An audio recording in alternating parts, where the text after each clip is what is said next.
In the silent dark of the galactic void, long before the imperium of man first drew breath, there was a civilization that looked upon the stars not with wonder, but with bitterness. The Necrontyr, frail and short-lived, cursed the radiant suns that bathed their worlds in deadly radiation. They built their cities beneath the cruel light, and from their envy of the stars was born the seed of their damnation. Among the countless billions of this ancient race, there lived one whose name would one day echo through eternity: Trazyn.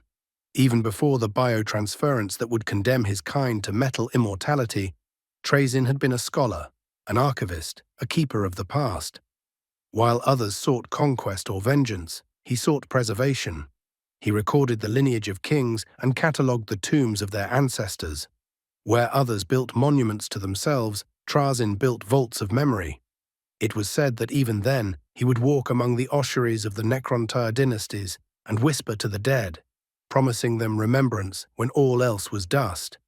His was a fascination not merely with history, but with the texture of it, the feel of time, the fragile pattern of civilizations as they bloomed and withered. When the Necrontyr turned to their star gods, the Citan, and bartered their souls for immortality, Trazyn accepted the transformation not as a curse, but as the only means by which his true work could continue. For what better guardian of history than one who could no longer die? The process that made the Necrons stripped them of warmth, of breath, of the ache of mortality. But not all were reduced to hollow machines. Some retained the flicker of self, the echo of who they had been. Trazyn's consciousness awoke in his new necrodermis body, not with rage or despair, but with fascination. He examined his new form like a historian studying an artifact. Where others lamented the loss of flesh, Trazyn marveled at the craftsmanship of eternity. Yet even as he admired his newfound permanence, he watched in silent horror as the Citan warred, as dynasties tore at each other's throats, and as knowledge, precious, irreplaceable knowledge, was consumed in the fires of pride. It was then that Trazyn began his true mission: to preserve. In the long epochs that followed, as empires rose and fell across the void, Trazyn wandered. He traveled from tomb world to tomb world, seeking to catalogue and protect what fragments of the Necrontyr past remained. His obsession grew, and with it his ingenuity. On the world of Solomis, he built a sanctuary unlike any other, a museum carved into the crust of a dead planet whose corridors shimmered with prismatic light. Within it, he housed not merely relics, but entire histories. There were vaults that contained the banners of fallen dynasties, the skeletal remains of alien monarchs, the frozen moments of battles that had long since turned to dust elsewhere in the galaxy. Over millennia, Trazyn became known among his kind as the Infinite. Some said it was for his immortality, others for the scale of his collection. In truth, it was both.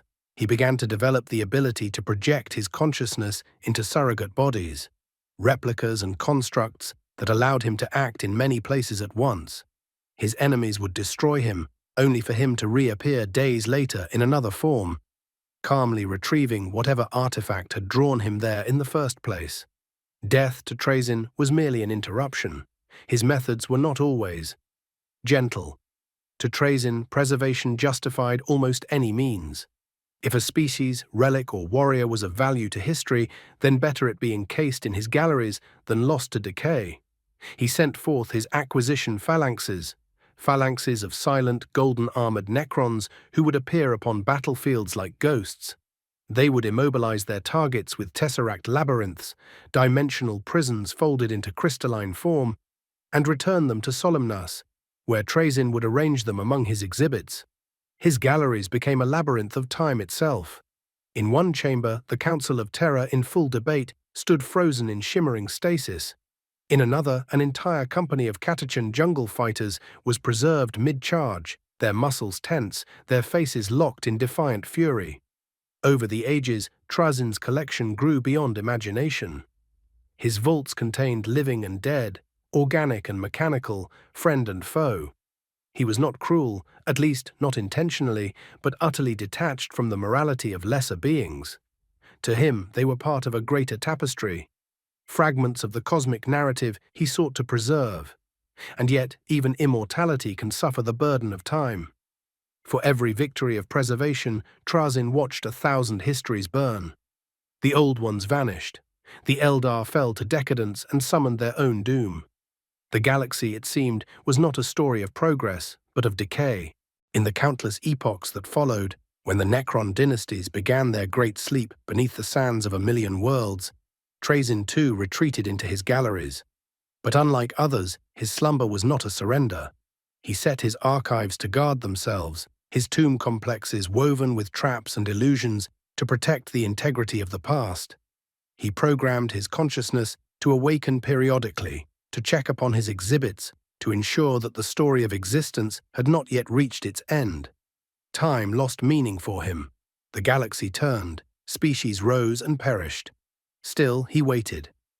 When Trazyn next awoke, it was to a galaxy utterly changed. The Necrons had begun to stir again, but the galaxy was no longer theirs. In their absence, the Imperium of Man had grown, a sprawling, decaying empire of flesh and faith. Trazyn regarded it as one might regard an interesting fungus, unsightly but worthy of study. Humanity fascinated him. Their empires rose and fell with the same tragic rhythm as his own people's, their myths layered with contradictions and fervor.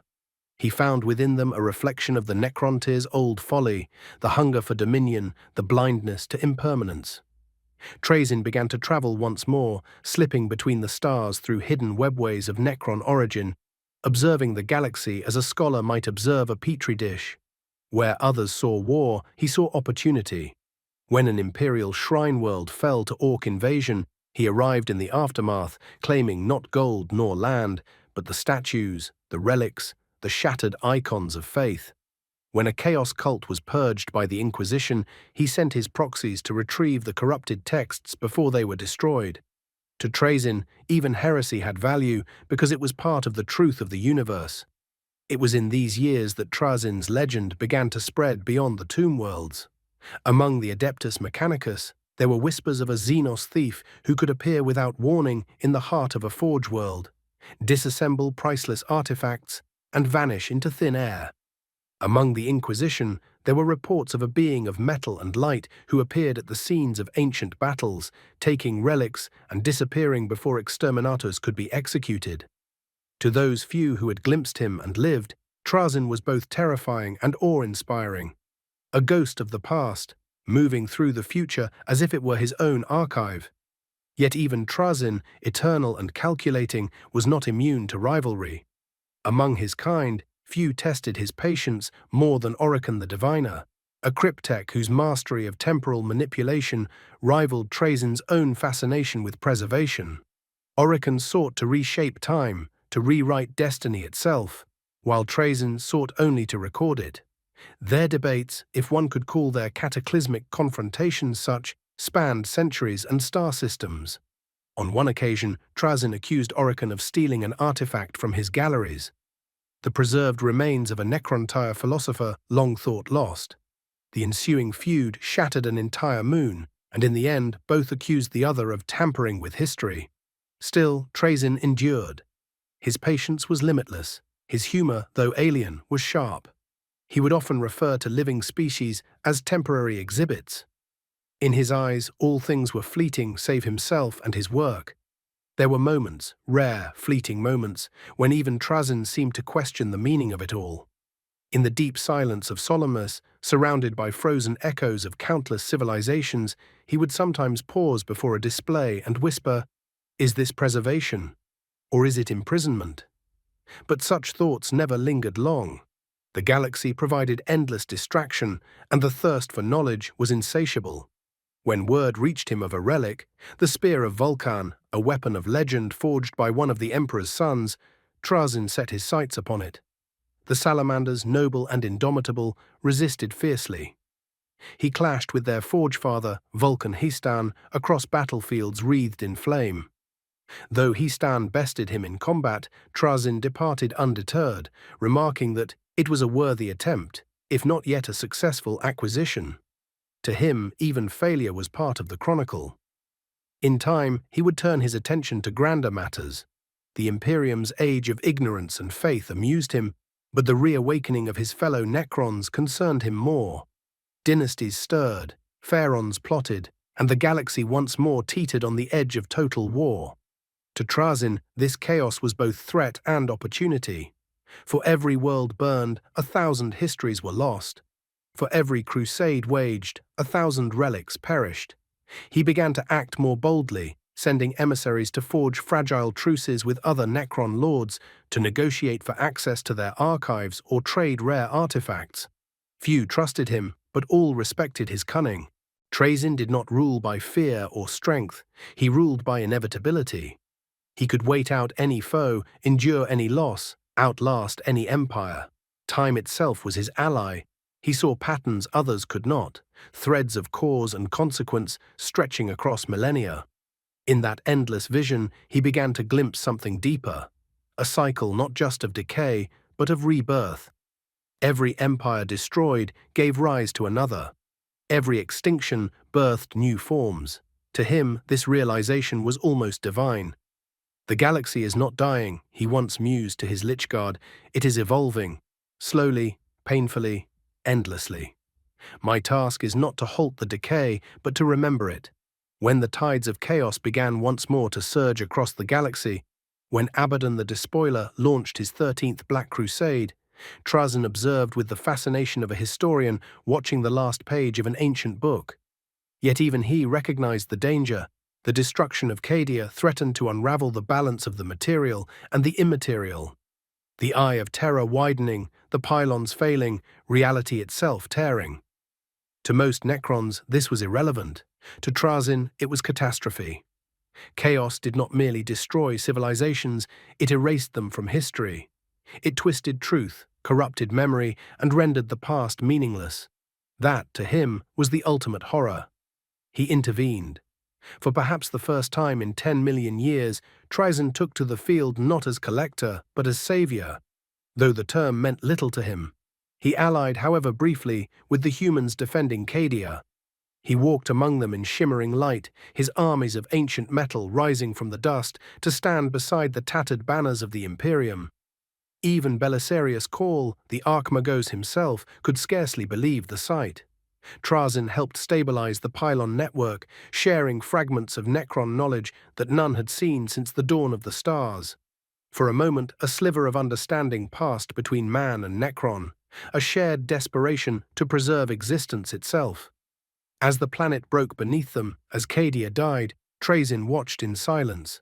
Then, with a single gesture, he activated the failsafes of his Tesseract vaults, capturing what he could of the planet's defenders, their courage, their defiance, their final stand, so that it would not be lost to oblivion. Among them was one figure who caught his eye, Lord Castellan Ursarkar Creed. When the fires consumed the last citadel, Creed vanished, and in the depths of Solemnace, a new exhibit was prepared. There, in eternal stillness, the defender of Cadia stands forever upon his battlements, his eyes fixed on a sunset that will never come. Trazyn's genius extended beyond mere curation. His mastery of technology, particularly of stasis fields and phase teleportation, was second to none. His armies could appear and vanish in the blink of an eye, each warrior a living relic itself. Through a network of body replicas, he could project his consciousness across the galaxy, inhabiting countless forms at once. This gift rendered him effectively immortal in practice as well as theory. Even when one of his avatars was destroyed, another would awaken elsewhere, the collector unbothered.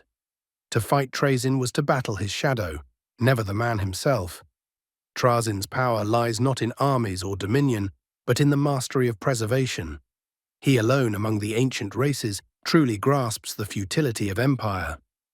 All things crumble, even the Necrons. What remains are fragments, fossils of glory. He collects those fragments not out of greed, but out of a desire to cheat oblivion itself. In this sense, he mirrors the gods of old, not the Citan who devoured his kind, but the idea of gods, entities who define what is remembered. For memory is immortality, and Trazyn's collections ensure that nothing worth remembering is ever lost. As the 41st millennium draws to its grim close, Trazyn continues his eternal work. Somewhere in the dark between stars, he awakens another proxy body, stepping forth into the galaxy once more.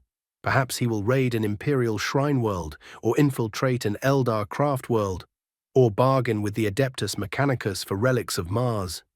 Perhaps he will visit Oricon again, just to remind him that time is merely the dust he brushes from his displays. Whatever his next act, it will be one of quiet grandeur, a new acquisition for the Gallery of Forever. And in the endless halls of Solemnace, beneath black metal vaults older than most suns, the statues of history stand unmoving. The light of stasis fields gleams upon their armor, the silent chorus of eternity fills the air, and Trazyn walks among them, a solitary figure of impossible age, whispering to his collection as though to old friends. "You see," he murmurs to them, as outside the universe burns, "everything changes, and yet here you are. Immortal, perfect, mine."